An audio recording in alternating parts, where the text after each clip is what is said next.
Okay, so hi everyone, welcome to EZB academy. EZB അക്കാഡമിയുടെ നമ്മുടെ weekly content സെഷനിലേക്ക് എല്ലാവരെയും സ്വാഗതം ചെയ്യുന്നു. അപ്പോൾ നിങ്ങൾ എല്ലാവരും തന്നെ നമ്മുടെ മന്ത്ലി കണ്ടന്റ് സെഷൻസ്, ഈ പറയുന്ന ഡെയിലി കണ്ടന്റ് സെഷൻസ് നിങ്ങൾ ഓൾറെഡി ഫോളോ ചെയ്യുന്നവരാണ്. അപ്പോൾ അതിനൊപ്പം തന്നെ നമ്മൾ ഈ പറയുന്ന രീതിയിൽ വീക്കിലി കണ്ടന്റ് സെഷനും കൂടെ എന്ത് ചെയ്യുന്നു, ഫോളോ ചെയ്യുന്നത് നിങ്ങൾ പഠിച്ചാൽ റിവൈസ് ചെയ്യാൻ, അതേപോലെ തന്നെ MCQ തരത്തിൽ നിങ്ങൾക്ക് എന്ത് ചെയ്യാൻ പറ്റും, ഉത്തരങ്ങളൊന്ന് ചെയ്ത് നോക്കാൻ നമുക്ക് എന്ത് ചെയ്യും, ഒരു ഉപകാരപ്രദമാകുന്ന സെഷനും കൂടിയാണ് കേട്ടോ. അപ്പോൾ അതുകൊണ്ട് എന്ത് ചെയ്യാം, ഒന്ന് പഠിച്ചു പോകാൻ വേണ്ടിയിട്ട് ശ്രമിക്കുക കേട്ടോ. അപ്പോൾ നമ്മൾ ആദ്യത്തെ ചോദ്യത്തിലേക്ക് കടക്കാം. നമ്മൾ പഠിച്ചൊരു ചോദ്യം കൂടിയാണ് ഇതെന്ന് പറയുന്നത്. പ്രതിരോധ മേഖലയിലെ ഇന്ത്യയുടെ തദ്ദേശീയമായി വികസിപ്പിച്ച ബഹുതല മിസൈൽ പ്രതിരോധ സംവിധാനത്തിന്റെ പേരെന്താണെന്നുള്ളതാണ് അല്ലെ. പ്രതിരോധ മേഖലയിൽ ഇന്ത്യയുടെ തദ്ദേശീയമായി വികസിപ്പിച്ചെടുത്ത ബഹുതല മിസൈൽ പ്രതിരോധ സംവിധാനത്തിന്റെ പേരെന്താണെന്നുള്ളതായിരുന്നു. നമ്മളിത് കണ്ടതാണ്, നമ്മൾ പഠിച്ചതാണ്. ഈ പറയുന്ന ഓപ്പറേഷൻ സിന്ദൂർ സമയങ്ങളിലെല്ലാം തന്നെ വാർത്തകൾ നിറഞ്ഞു നിന്നിരുന്നൊരു പേരും കൂടിയാണ് എന്ന് പറയുന്നത്. മറ്റൊന്നുമല്ല, മിഷൻ സുദർശൻ ചക്ര എന്നുള്ളതാണ് അല്ലെ. എന്താണ് മിഷൻ സുദർശൻ ചക്ര എന്നുള്ളതാണ് എന്ത് ചെയ്യുന്നത്, ആ ഒരു മൾട്ടി ലെയർ മിസൈൽ ഡിഫൻസ് സിസ്റ്റത്തിന്റെ എന്ത് ചെയ്യുന്നത് പേരെന്ന് പറയുന്നത്. മൾട്ടി ലെയർ ഡിഫൻസ് സിസ്റ്റത്തിന്റെ പേര്, മിസൈൽ ഡിഫൻസ് സിസ്റ്റത്തിന്റെ പേരെന്താണ്, ഈ പറയുന്ന രീതിയിൽ മിഷൻ സുദർശൻ ചക്ര എന്നുള്ളതാണ് കേട്ടോ. അടുത്ത നമുക്ക് നോക്കാം. പ്രധാനമായിട്ടും രാജ്യാതിർത്തിയിലെ യാത്രക്കാരുടെയും ചരക്കുകളുടെയും നീക്കം ആധുനികവൽക്കരിക്കുന്നതിനും കാര്യക്ഷമമാക്കുന്നതിനുമായിട്ട് land port authority of India അവതരിപ്പിച്ച പുതിയ ലാൻഡ് പോർട്ട് മാനേജ്മെന്റ് സിസ്റ്റം ഏതാണെന്നുള്ളതാണ് അല്ലെ. നിങ്ങൾക്ക് എല്ലാവർക്കും അറിയാം, ഈ പറയുന്ന ഇന്ത്യ എന്ന് പറഞ്ഞു കഴിഞ്ഞാൽ ഇന്ത്യക്ക് പ്രധാനമായിട്ട് ഈ പറയുന്ന കടൽമാർഗം ഒരുപാട് പോർട്ടുകൾ വന്ന് അടുക്കുകയും ഇവിടെ ഈ പറഞ്ഞ ചരക്ക് നീക്കം സംഭവിക്കുകയും ചെയ്യുന്നു. അതുകൂടാതെ തന്നെ ഇന്ത്യയുടെ കരമാർഗം ഇന്ത്യയുടെ ചരക്ക് നീക്കങ്ങൾ നടക്കുന്നുണ്ട്. പ്രധാനമായിട്ട് നേപ്പാളിലേക്ക്, ഭൂട്ടാനിലേക്ക്, ചൈനയിലേക്ക്, ബംഗ്ലാദേശിലേക്ക്, മ്യാൻമറിലേക്ക്, പാകിസ്ഥാനിലേക്ക് മറ്റുമായിട്ട് എന്ത് ചെയ്യുന്നുണ്ട്, ചരക്ക് നീക്കങ്ങൾ നടക്കുന്നുണ്ട്. അപ്പോൾ അതിനെല്ലാം തന്നെ ഇപ്പോൾ ബോർഡർ വഴിയാണ് നടക്കുന്നത്. അപ്പോൾ അതെല്ലാം കൈകാര്യം ചെയ്യുന്നത് land port authority of India എന്നുള്ളതാണ്. നമ്മൾ സീ പോർട്ട് എന്നൊക്കെ പറയുന്ന പോലെ തന്നെ land port authority of India ആണ് എന്ത് ചെയ്യുന്നത്, കൈകാര്യം ചെയ്യുന്നത് എന്നുള്ളതാണ് അല്ലെ. അപ്പൊ അവർ പ്രധാനമായിട്ടും ഒരു പോർട്ട് മാനേജ്മെന്റ് സിസ്റ്റം എന്താണ് കൊണ്ടുവരികയാണ്. അതിന്റെ പേരാണ് വിനിമയം എന്ന് പറയുന്നത്. എന്താണ് വിനിമയം നടക്കാന്ന് ആലോചിച്ചത്, ആശയവിനിമയം എന്നൊക്കെ പറയാറില്ല. അതായത് ഇപ്പൊ വിനിമയം എന്ന് വെച്ചാൽ എന്താണ്, ഈ പറയുന്ന രീതിയിൽ ഒന്ന് കൊടുത്ത് മറ്റൊന്ന് മേടിക്കുക അല്ലെ. അതായത് ഇപ്പൊ രീതിയിൽ അങ്ങോട്ടും ഇങ്ങോട്ടും കൊടുത്ത് മേടിക്കുന്ന വിനിമയം എന്ന് പറയുന്നത്. ഇപ്പൊ എന്താണ് പൊതുവെ പറഞ്ഞ മണി എന്ന് പറഞ്ഞാൽ എക്സ്ചേഞ്ച് സംവിധാനമാണെന്ന് പറയും. ഒന്ന് കൊടുത്ത ശേഷം അതിന് തുല്യമായ മൂല്യമാണ് മറ്റൊന്ന് മേടിക്കുക എന്നുള്ളതാണ് അല്ലെ. അപ്പൊ അതേപോലെ തന്നെ വിനിമയം ഓർത്താൽ മതി അല്ലെ. വിനിമയം എന്ന് പറഞ്ഞാൽ എന്താണ്, ഈ പറഞ്ഞ ലാൻഡ് പോർട്ട് അതോറിറ്റി ഓഫ് ഇന്ത്യയുടെ ഒരു പോർട്ട് മാനേജ്മെന്റ് സിസ്റ്റത്തിനെ വിളിക്കുന്ന പേരാണ് വിനിമയം. കുറച്ചുകൂടെ എഫക്റ്റീവ് ആയിട്ട് എന്ത് ചെയ്യുക, ഈ പറഞ്ഞ രീതിയിൽ പെട്ടെന്ന് ഈ കുരുക്കുകളൊന്നും ഇല്ലാതെ തന്നെ, ട്രാഫിക് ഒന്നും ഇല്ലാതെ തന്നെ ചരക്ക് നീക്കം സംഭവിക്കുന്നതിനും അതേപോലെ തന്നെ ഈ പറഞ്ഞ ചരക്കുകളെ സുരക്ഷിതമായിട്ട് ഇന്ത്യയിലേക്ക് എത്തിക്കുന്നതിന് തിരിച്ചു കൊണ്ടുപോകാനും വേണ്ടിയിട്ടുള്ള പ്ലാറ്റ്ഫോം കൂടിയാണ് ഇതല്ലേ. അടുത്തത് 2026 ജൂണിലെ ഇന്ത്യൻ കരസേനയുടെ മേധാവിയായിട്ട് ചുമതലയേറ്റത് ആരാണെന്നുള്ളതാണ്. ഇന്ത്യൻ കരസേനാ മേധാവി എന്ന് പറഞ്ഞു കഴിഞ്ഞാൽ നിങ്ങൾക്ക് എല്ലാവർക്കും അറിയാവുന്ന പോലെ തന്നെ ഇന്ത്യൻ കരസേനാ മേധാവി എന്ത് ചെയ്യുന്നുണ്ട്, മാറുന്നുണ്ടെന്നുള്ളതാണ്. കരസേനാ മേധാവിയായിട്ട് ഉപേന്ദ്ര ദ്വിവേദി മാറിയതിന് ശേഷം അല്ലെ. ഇപ്പോൾ ജനറൽ ഉപേന്ദ്ര ദ്വിവേദി മാറിയതിനു ശേഷം എന്താണ്, ആ ഒരു തസ്തികയിലേക്ക് മറ്റൊരാൾ കടന്നു വരികയാണ്. അദ്ദേഹത്തിന്റെ പേരാണ് ലഫ്റ്റനന്റ് ജനറൽ ധീരജ് സേത്ത് എന്ന് പറയുന്നത്. ആരാണ് ലെഫ്റ്റനന്റ് ജനറൽ ധീരജ് സേത്ത് എന്ന് പറയുന്നത്? നിങ്ങൾക്ക് എല്ലാവർക്കും അറിയാവുന്ന പോലെ തന്നെ ധീരന്മാരെയാണ് എന്ത് ചെയ്യുന്നത്, പട്ടാളത്തിൽ എടുക്കുന്നത് എന്ന് നമ്മൾ അന്ന് പഠിച്ചിട്ടുണ്ടായിരുന്നു. ധീരന്മാരെയാണ് പട്ടാളത്തിൽ എടുക്കുന്നത് അല്ലെ. അപ്പോൾ ഓർത്തിരുന്നാൽ മതി, ലെഫ്റ്റനന്റ് ജനറൽ ധീരജ് സേത്ത് ആണ് എന്ത് ചെയ്യുന്നത്, ഇന്ത്യൻ ആർമിയുടെ ചീഫ് ഓഫ് ആർമി സ്റ്റാഫ് ആയിട്ട് എന്ത് ചെയ്യുന്നത്, നിയമിതനാകുന്നത് എന്നുള്ളതാണ്.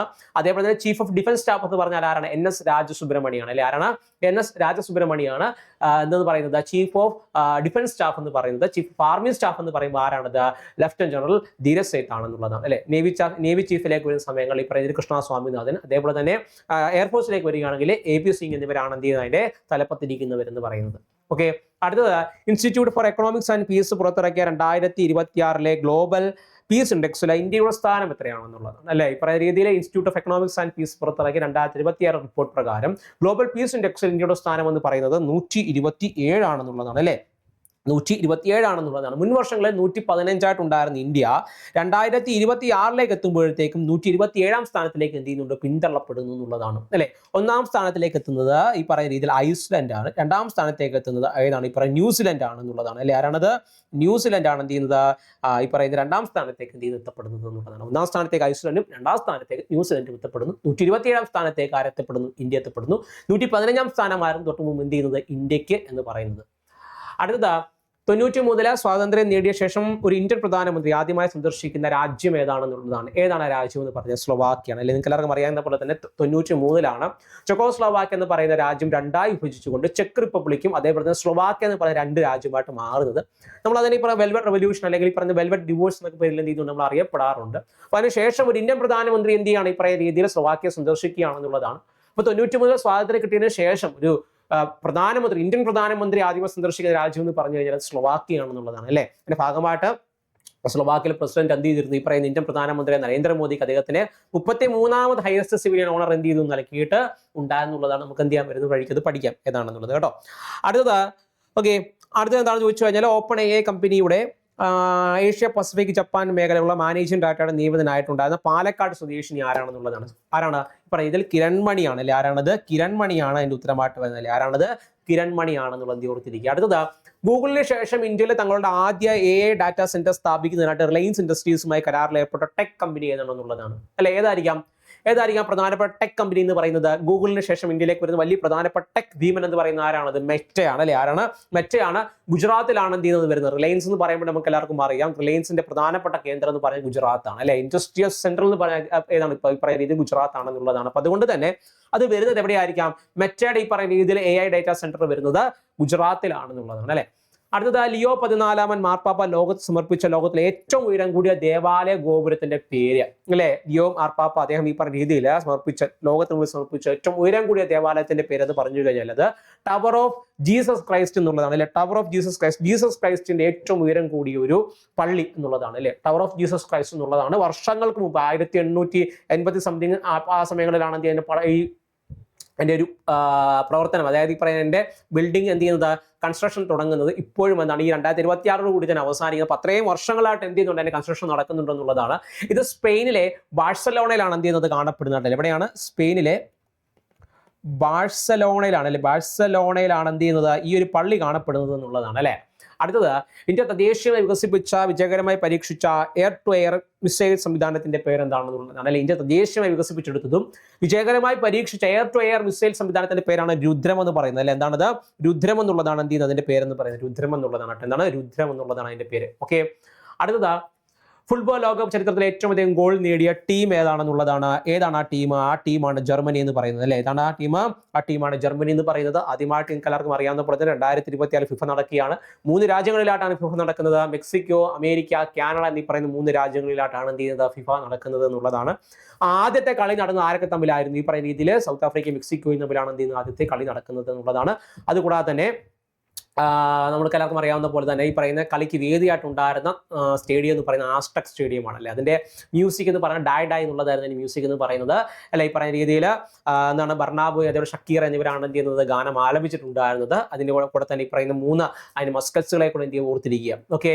ഈ പറയുന്ന രീതിയിൽ മാൽപ്പെ, അതുപോലെ ക്ലച്ച്, അതിൽ മൂസ് ഈ പറയുന്ന 3 പ്രധാനപ്പെട്ട ക്ലച്ച് എന്ന് പറയുന്ന ഈഗിളാണ്. അതേപോലെ തന്നെ ഇപ്പം രീതിയിൽ എന്താണ് അതേപോലെ തന്നെ സാഹു എന്ന് പറയുന്ന ഒരു ജാഗുറാണ്. അതേപോലെ തന്നെ ഇപ്പം ക്ലച്ച് എന്ന് പറയുന്ന ഈഗിളാണ്. അതേപോലെ തന്നെ മൂസ് അല്ലെ? മൽപ്പ എന്ന് പറയുന്ന മൂസാണ്. അപ്പൊ ഇതൊക്കെ എന്ത് ചെയ്യുക, ഓർത്തിരിക്കുക കേട്ടോ. അതേപോലെ 2026 ഫിഫ ലോകകപ്പിലെ ആദ്യ ഗോൾ നേടിയ മെക്സിക്കൻ സ്ട്രൈക്കർ ആരാണെന്നുള്ളതാണ്. അദ്ദേഹത്തിന്റെ പേരാണെന്ന് പറയുന്നത് ഈ പറയുന്നത് യൂലിയൻ ക്യുനോൺസ് എന്ന് പറയുന്നത് അല്ലെ? ആരാണ്? യൂലിയൻ ക്യുനോൺസ് എന്ന് പറയുന്നതാണ് എന്ത് ചെയ്യുന്ന ആ വ്യക്തിയുടെ പേരെന്ന് പറയുന്നത്. അദ്ദേഹമാണ് എന്ത് ചെയ്യുന്നത്, ആദ്യത്തെ ഗോൾ നേടുന്ന മെക്സിക്കൻ സ്ട്രൈക്കർ എന്ന് പറയുന്നത് അല്ലെ? വളരെ ഇമ്പോർട്ടൻ്റ് ആണ്, പഠിച്ചു വെക്കുക. 2026 ദേശീയ ഇ ഗവേണൻസ് അവാർഡുകൾക്ക് വെള്ളി മെഡൽ നേടിയിട്ടുണ്ടായിരുന്ന പദ്ധതി ഏതാണെന്നുള്ളതാണ്. ആ പദ്ധതിയുടെ പേരെന്ന് പറഞ്ഞു കഴിഞ്ഞാൽ ഈ ജാഗൃതി എന്നുള്ളതാണ് പദ്ധതിയുടെ പേര് അല്ലെ? പദ്ധതിയുടെ പേരെന്താണ്? ഈ ജാഗൃതി എന്നുള്ളതാണ് പദ്ധതിയുടെ പേരെന്ന് പറയുന്നത്. ഗോൾഡ് മെഡൽ നേടിയ പദ്ധതികളുണ്ട്, സിൽവർ മെഡൽ നേടിയ പദ്ധതികളുണ്ട്. ഈ പദ്ധതികളുടെ അവാർഡൊക്കെ നിശ്ചയിക്കുന്ന പ്രധാനമായിട്ട് എന്താണ്, രാജസ്ഥാനിൽ വെച്ചായിരിക്കും കേട്ടോ. എവിടെയാണ്? ജയ്പൂരിൽ വെച്ചാണ് എന്ത് ചെയ്യുന്നത്, ജയ്പൂരിൽ വെച്ചായിരിക്കും എന്ത് ചെയ്യുന്നത്, ഇതിനൊക്കെ എന്ത് ചെയ്യുന്നത്, ജയ്പൂർ അതായത് രാജസ്ഥാനിൽ വെച്ചാണ് എന്ത് ചെയ്യുന്നത്, അവാർഡ് മറ്റു കാര്യങ്ങളൊക്കെ എന്ത് ചെയ്യുന്നത്, നൽകുന്നത്. അപ്പൊ ഈ പറയുന്ന അവാർഡുകളിൽ ദേശീയ ഇ ഗവേണൻസ് അവാർഡ് നേടിയിട്ടുണ്ടായിരുന്ന പദ്ധതി എന്ന് പറഞ്ഞു കഴിഞ്ഞാൽ ഈ ജാഗൃതി എന്ന് പറയുന്ന പദ്ധതിയാണ്. അതിന് സിൽവർ മെഡലാണ് എന്ത് ചെയ്യുന്നത്, നേടിയിട്ടുണ്ടായത് സിൽവർ മെഡൽ. ഗോൾഡ് മെഡലൊക്കെ ഈ പറഞ്ഞ രീതിയിൽ ഈ പറയുന്ന എന്താണ് പഞ്ചായത്ത് ഇൻഡെക്സ് ഒക്കെ വന്ന സമയങ്ങളിൽ ആ ഒരു അതിലേക്കാണ് എന്ത് ചെയ്യുന്നത്, അതിന് ഫസ്റ്റ് എന്ത് ചെയ്യുന്നത്, പോകുന്നത് എന്നുള്ളതാണ് കേട്ടോ. ഓക്കെ. ആ PAA-യിലേക്കാണ് എന്ത് ചെയ്യുന്നത്, ഈ പറയുന്ന ഫസ്റ്റ് അതിന്റെ ഗോൾഡ് മെഡലൊക്കെ പോകുന്നത് PAA-യിലേക്കാണ്. സിൽവർ മെഡലൊക്കെ വരുന്നത് എന്താണ്, ഈ ജാഗൃതിയിലേക്കാണെന്നുള്ളതാണ് അല്ലെ? അടുത്തത് വയോജനങ്ങളുടെ അതിക്രമങ്ങളും ചൂഷണങ്ങളും എതിരായ ബോധവൽക്കരണം ലക്ഷ്യമാക്കിക്കൊണ്ട് ലോക വയോജന ദുരുപയോഗ ബോധവൽക്കരണ ദിനം, അതായത് world elder abuse awareness day ആയിട്ട് ആചരിക്കുന്നത് ഏത് ദിവസമാണെന്നുള്ളതാണ്. നമുക്ക് എല്ലാവർക്കും അറിയാൻ മതി, പറഞ്ഞ ജൂൺ 16 എന്ത് ചെയ്യുന്നത്, ഈ പറഞ്ഞ എൽഡർ അബ്യൂസ് ഡേ ആയിട്ട് എന്ത് നമ്മൾ ആചരിക്കുന്നത്. പ്രധാനമായിട്ടും ഇന്ത്യ ആദ്യമായിട്ട് ഒരു വയോജന കമ്മീഷൻ വരുന്നത് കേരളത്തിലാണെന്നുള്ളതും, അതേപോലെ ഒരു വയോജന വകുപ്പ് കൊണ്ടുവരുന്നത് ഈ പറയുന്ന കേരളത്തിലാണെന്നും എന്ത് പഠിച്ചു നോക്കുക. വയോജനങ്ങൾക്കായിട്ട് പ്രത്യേക ഒരു വകുപ്പ് മാറ്റുമെന്ന് ആദ്യത്തെ രാജ്യം എന്ന് പറയുന്നത് ജപ്പാനും കൂടിയാണ് കേട്ടോ. ഏതാണത്? ജപ്പാനും കൂടിയാണ് കേട്ടോ. അതോടൊപ്പം തന്നെ ഈ പറഞ്ഞ രീതിയിൽ ഈ പറഞ്ഞ വേൾഡ് എൽഡർ അബ്യൂസ് അവയർനെസ് ഡേയെ പറ്റി നമ്മൾ പറഞ്ഞിട്ടുണ്ടായിരുന്നു. അപ്പൊ അതിന്റെ തീമും കൂടെ പഠിച്ചു വെക്കുക. എന്താണ് ഈ പറഞ്ഞ രീതിയിൽ beyond awareness,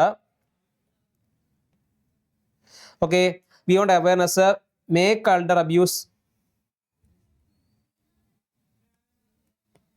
make elder abuse prevention work എന്നുള്ളതാണ്. Okay, sorry, making elder abuse prevention work എന്നുള്ളതാണ് കേട്ടോ. അടുത്തത് 36 രാജ്യങ്ങളെ ഉൾപ്പെടുത്തിക്കൊണ്ട് നടത്തിയ ആഗോള സർവേ പ്രകാരം ലോകത്തെ ഏറ്റവും കൂടുതൽ ഏകാന്തത അനുഭവിക്കുന്ന രാജ്യങ്ങൾ ഇന്ത്യയുടെ സ്ഥാനം എത്രയാണെന്ന് ഏറ്റവും ഏകാന്തത അനുഭവിക്കുന്ന രാജ്യങ്ങളുടെ പട്ടികയിൽ ഇന്ത്യയുടെ സ്ഥാനം എന്തായിരുന്നാലും ഈ പറഞ്ഞ ഇതിൽ താഴെ പോകാൻ സാധ്യതയില്ല. അതുകൊണ്ട് തന്നെ ഓർത്തിരിക്കുക, ഇന്ത്യയുടെ സ്ഥാനം എത്രയാണ്? ഇന്ത്യയുടെ സ്ഥാനം 2 ആണ് അല്ലേ? എത്രയാണ്? ഇന്ത്യയുടെ സ്ഥാനം 2ാം സ്ഥാനമാണ്. 1ാം സ്ഥാനം ആര് കൊണ്ടുപോയി? തുർക്കി കൊണ്ടുപോയി അല്ലെ? ആര് കൊണ്ടുപോയി? തുർക്കി കൊണ്ടുപോയി. 2ാം സ്ഥാനത്താണ് എന്ത് ചെയ്യുന്നത്? ഏകാന്തത അനുഭവിക്കുന്ന ആളുകളുടെ പട്ടികയിൽ ഇന്ത്യയുടെ സ്ഥാനം 2ാം സ്ഥാനമാണ് അല്ലെ? അടുത്തത് പുതുതലമുറയുടെ ടെലികോം സാങ്കേതിക വിദ്യ വികസനത്തിനും ഗവേഷണത്തിനുമായി BSNL ധാരണാപത്രത്തിൽ ഒപ്പുവെച്ച പ്രമുഖ വിദ്യാഭ്യാസ സ്ഥാപനം ഏതാണെന്നുള്ളതാണ്. ഏതായിരിക്കും അത്? IIT കാൺപൂർ ആണെന്നുള്ളതാണ് അല്ലെ? ഏതാണത്? IIT കാൺപൂർ. ആരുമായിട്ട് ഒപ്പുവെച്ചു? BSNLുമായിട്ട് ഒപ്പുവെച്ചു. ആരുമായിട്ടാണ്? ഈ പറയുന്ന BSNLുമായിട്ട് എന്ത് ചെയ്ത് ഒപ്പുവെച്ചു എന്നുള്ളതാണ്. അല്ലെങ്കിൽ ഭാരത് സഞ്ചാർ നിഗം ലിമിറ്റഡുമായിട്ട് ഒപ്പുവെച്ചു. അത് ഗ്രാമീണ മേഖലയിലെ ഡിജിറ്റൽ കണക്ടിവിറ്റി വർദ്ധിപ്പിക്കുന്നതിനായിട്ട് പ്രോജക്ട് ഗംഗ ആരംഭിച്ച സംസ്ഥാനം ഏതാണെന്നുള്ളതാണ്. ഗ്രാമപ്രദേശത്തിലെ എല്ലാ മേഖലകളിലേക്ക് ഇന്റർനെറ്റ് സൗകര്യം അല്ലെങ്കിൽ ബ്രോഡ്ബാൻഡ് സൗകര്യം എത്തിക്കുന്നതിന് വേണ്ടിയിട്ട് ഉത്തർപ്രദേശ് സർക്കാരാണ് എന്ത് കൊണ്ടുവരുന്നത്? പ്രോജക്ട് ഗംഗ എന്ത് ചെയ്യുന്നത്? കൊണ്ടുവരുന്നത് എന്നുള്ളതാണ്. എന്താണ് പ്രോജക്ട് ഗംഗ കൊണ്ടുവരുന്നത് എന്നുള്ളതാണ്. അടുത്തത് 2026 ജൂണിൽ ഇന്ത്യ വിജയകരമായി വിജയിച്ച ശത്രുവിന്റെ ഭൂഖണ്ഡാന്തര ആണവ ബാലിസ്റ്റിക് മിസൈലുകളെ തകർക്കാൻ ശേഷിയുള്ള ഹൈപ്പർസോണിക് വേഗതയിലുള്ള മിസൈലുകൾ ഉൾപ്പെടാത്തത് ഏതാണെന്നുള്ളതാണ് ചോദിച്ചിരിക്കുന്നത് അല്ലെ? അതിനകത്ത് ഉൾപ്പെടാത്തത് ഏതാണെന്നുള്ളത്. അതിനകത്ത് ഉൾപ്പെടാത്തത് അസ്ത്ര MK1 ആണ്. ബാക്കിയുള്ളതെല്ലാം എന്ത് ചെയ്യും? ഉൾപ്പെടും. അതായത് AD1, AD2, NASM-MR എന്ന് പറയുന്ന പ്രത്യേകിച്ച് ഈ പറയുന്ന രീതിയിൽ നേവിക്ക് വേണ്ടിയിട്ട് സ്പെഷ്യലി ഡിസൈൻ ചെയ്തിട്ടുണ്ടായിരുന്ന ഒരു മിസൈലും കൂടിയാണ് NASM-MR എന്ന് പറയുന്നത് അല്ലെ? ഈ പറയുന്ന NASM-MR എന്ന് പറയുന്നത് ഈ പറയുന്ന നേവൽ ആന്റി ഷിപ്പ് മിസൈൽ എന്നുള്ളതാണ് NASM എന്ന് എന്ത് ചെയ്യുന്നത് പറയുന്നത് കേട്ടോ. അപ്പൊ നേവിക്ക് വേണ്ടി സ്പെഷ്യൽ ഡിസൈൻ ചെയ്താണ് NASM-MR. പിന്നെ അത് ഉൾപ്പെടാത്തതാണ് അസ്ത്ര MK1 എന്ന് പറയുന്നത്. എന്താണ് അസ്ത്ര MK1 എന്ന് പറയുന്നത്? എന്തിനു വേണ്ടിയാണ്? ഭൂഖണ്ഡാന്തര ആണവ മിസൈലുകളെ അല്ലെ? ഈ പറയുന്ന ബാലിസ്റ്റിക് മിസൈലുകളെ തടുക്കുന്നതിന് വേണ്ടിയിട്ടാണ്. അടുത്തത് കൊളോണിയൽ കാലഘട്ടത്തിലെ ചിഹ്നങ്ങൾ ഒഴിവാക്കി ഇന്ത്യൻ സംസ്കാരം പ്രതിഫലിപ്പിക്കുന്ന രീതിയിൽ സിവിൽ ഡ്രസ്സിൽ മാറ്റം തീരുമാനിച്ച സായുധ സേന വിഭാഗം ഏതാണെന്നുള്ളതാണ്. വിച്ച് ഈസ് ഇന്ത്യൻ കരസേനയാണ്. നമ്മൾ പറഞ്ഞിട്ടുണ്ടായിരുന്നു മുൻകാലങ്ങളിൽ ഈ പറയുന്ന ഇന്ത്യൻ നേവി അതിന്റെ ഈ പറഞ്ഞ ക്രോസ് ചിഹ്നം ഈ പറയുന്ന അവരുടെ സെന്റ് സെബാസ്റ്റ്യൻ എന്ന് പറയല്ലേ? സെന്റ് ജോർജ് ക്രോസ് ആണെന്ന് തോന്നുന്നു അല്ലേ? ഈ പറയുന്ന അവരെന്ത് ചെയ്തു? ആ ക്രോസ് എന്ത് ചെയ്തു? എടുത്ത് മാറ്റിയതിനു ശേഷം എന്ത് ചെയ്തു? ഈ പറയുന്ന രീതിയിൽ പെന്റഗൺ, അതായത് ഛത്രപതി ശിവജിയുടെ കാലഘട്ടത്തിൽ അദ്ദേഹം ഉപയോഗിച്ച രാജ്യമുദ്രയായിട്ട് ഉണ്ടായത് പെന്റഗൺ എന്ത് ചെയ്തു? പറയുന്ന രീതിയിൽ അവരുടെ ഫ്ലാഗിലേക്ക് കൊണ്ടുവന്നിട്ടുണ്ട്. അപ്പൊ അതെല്ലാം ഒരു മാറ്റമാണ് കേട്ടോ. അതെല്ലാം എന്താണ്? ഒരു മാറ്റമാണ് കേട്ടോ.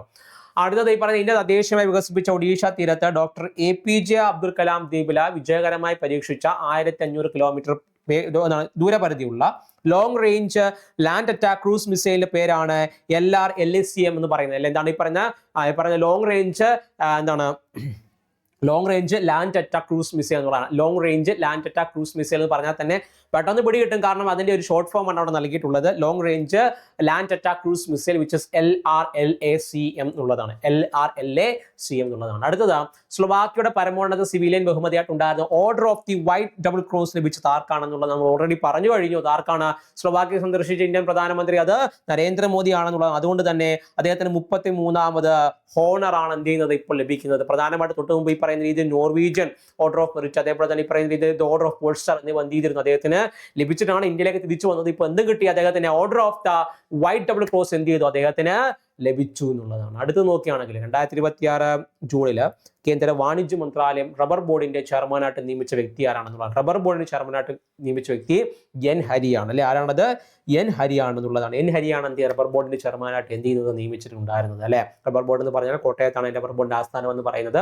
അപ്പൊ റബ്ബർ ബോർഡിന്റെ ചെയർമാനായിട്ട് നിയമിച്ച വ്യക്തി ആരാണത്? N ഹരിയാണ് അല്ലെ? അടുത്തത് വിഴിഞ്ഞം ഇന്റർനാഷണൽ സീപോർട്ട് ലിമിറ്റഡിന്റെ പുതിയ മാനേജിംഗ് ഡയറക്ടറായിട്ട് നിയമിതനായത് ആരാണ്? വിഴിഞ്ഞം ഇന്റർനാഷണൽ സീപോർട്ടിന്റെ മാനേജിംഗ് ഡയറക്ടർ അല്ലെങ്കിൽ MD ആയിട്ട് നിയമിതനായത് ജെറോമിക് ജോർജ് ആണെന്നുള്ളതാണ്. തൊട്ട് മുമ്പ് ദിവ്യാസയറ ഇതാണ് വഹിച്ചിരുന്നത്. അതേ പോസ്റ്റാണ് എന്ത് ചെയ്യുന്നത്? ഇപ്പോൾ ജെറോമിക് ജോർജിലേക്ക് എന്ത് ചെയ്യുന്നത്? കൈമാറപ്പെടുന്നത് എന്നുള്ളതാണ് അല്ലെ? 2025 കൂടി തന്നെയാണ് എന്ത് ചെയ്യുന്നത്? കമ്മീഷൻ ചെയ്തിട്ടുണ്ടായിരുന്നത്. പ്രധാനമന്ത്രിയൊക്കെ വന്നാണ് കമ്മീഷൻ ചെയ്യുന്നത്. കേരളത്തിലെ ഡിജിറ്റൽ സെൻസസിന്റെ ഭാഗമായിട്ട് പൊതുജനങ്ങൾക്ക് സ്വന്തം വിവരങ്ങൾ രേഖപ്പെടുത്താനുള്ള സെൽഫ് എന്യൂമറേഷൻ ആരംഭിച്ചത് എപ്പോഴാണെന്നുള്ളതാണ്. 2026 ജൂൺ 16 എന്ത് ചെയ്യുന്നത്? സെൽഫ് എന്യൂമറേഷൻ ആരംഭിച്ചിട്ടുണ്ടായിരുന്നത് എന്നുള്ളതാണ്. 2026 ജൂൺ 16 എന്ത് ചെയ്യുന്നത്? സെൽഫ് എന്യൂമറേഷൻ എന്ത് ചെയ്യുന്നത്? ആരംഭിച്ചിട്ടുണ്ടായിരുന്നു. പ്രധാനമായിട്ടും അതിന്റെ കൂട്ടത്തിൽ തന്നെ ഈ പറയുന്ന അതിന്റെ ഹെൽപ്പ് ലൈൻ നമ്പർ കൂടെ ഓർത്തിരിക്കുക. 1155 എന്നുള്ളതാണ് എന്ത് ചെയ്യുന്നത്? ഹെൽപ്പ് ലൈൻ നമ്പർ എന്ന് പറയുന്നത്. സെൻസസ് ഈ പറയുന്നത് ആദ്യത്തെ ഡിജിറ്റൽ സെൻസസ് ആണ് നടക്കുന്നത്. പ്രധാനപ്പെട്ട 2 മസ്കറ്റ് ഉണ്ട്, പ്രഗതി അതേപോലെ വികാസും. പ്രധാനപ്പെട്ട ബ്രാൻഡ് അംബാസിഡർ എന്ന് പറഞ്ഞാൽ സുദർശൻ പട്നായിക്കാണ്, സാൻഡ് ആർട്ടിസ്റ്റ് ആണ്. അതേപോലെ തന്നെ സെൻസസ് കമ്മീഷൻ എന്ന് പറഞ്ഞ ആരാണ് പറയുന്ന രീതിയിൽ പറയുന്ന രീതിയിൽ മൃത്യുഞ്ജയ കുമാർ സിംഗ് ആണെന്നുള്ള കാര്യം കൂടെ എന്ത് ഓർത്തിരിക്കുക അല്ലെ? സോറി മൃത്യുഞ്ജയ നാരായണ എന്നുള്ള പേര് കൊണ്ട് എന്ത് ഓർത്തിരിക്കാൻ വേണ്ടി എന്ത് ചെയ്യാൻ ശ്രമിക്കട്ടോ. ഓക്കെ. അടുത്തത് ലോകബാങ്കിന്റെ ഇന്ത്യയുടെ എക്സിക്യൂട്ടീവ് ഡയറക്ടറായിട്ട് നിയമിതനായിട്ടുണ്ടായിരുന്ന ആരാണെന്നുള്ളതാണ്. അദ്ദേഹത്തിന്റെ പേരാണ് നീൽകാന്ത് മിശ്ര എന്ന് പറയുന്നത്. ആരാണത്? നീൽകാന്ത് മിശ്രയാണ് ലോകബാങ്കിന്റെ എക്സിക്യൂട്ടീവ് ഡയറക്ടറായിട്ട് നിയമിതനാകുന്ന വ്യക്തി എന്ന് പറയുന്നത്. വേൾഡ് ബാങ്കിന്റെ പ്രസിഡന്റ് ആയിട്ടിരിക്കുന്ന വ്യക്തി ആരാണെന്ന് ചോദിച്ചാൽ ആരാണ്? അത് ഈ പറയുന്ന രീതിയിൽ അജയ് ബാങ്കയാണ് അല്ലെ. ആരാണത്? അജയ് ബാങ്കയാണ് എന്ത് ചെയ്യുന്നത്. അദ്ദേഹം ഒരു ഇന്ത്യൻ ഒറിജിൻ ആണ്, പക്ഷെ ഇന്ത്യക്കാരനാണെന്ന് പറയാൻ വേണ്ടി പറ്റത്തില്ല. ഇന്ത്യൻ ഒറിജിനായ വ്യക്തിയാണ് അജയ് ബാങ്ക എന്ന് പറയുന്നത്. Indian origin, is from United States. അതേപോലെ തന്നെ അദ്ദേഹമാണ് ഈ പറയുന്ന വേൾഡ് ബാങ്കിന്റെ എന്തായിട്ട് ഉള്ളത്, ഇപ്പോൾ ഈ പറയുന്ന രീതിയിൽ പ്രസിഡന്റ് ആയിട്ട് എന്ത് ചെയ്യുന്നത് ഉള്ളത് എന്നുള്ളതാണ് അല്ലെ. ഓക്കെ അല്ലേ.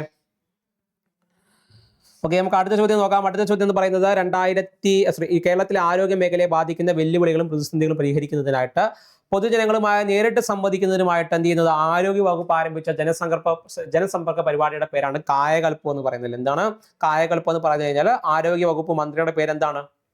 ഓക്കെ, പറയാൻ വേണ്ടി പറ്റുമോ?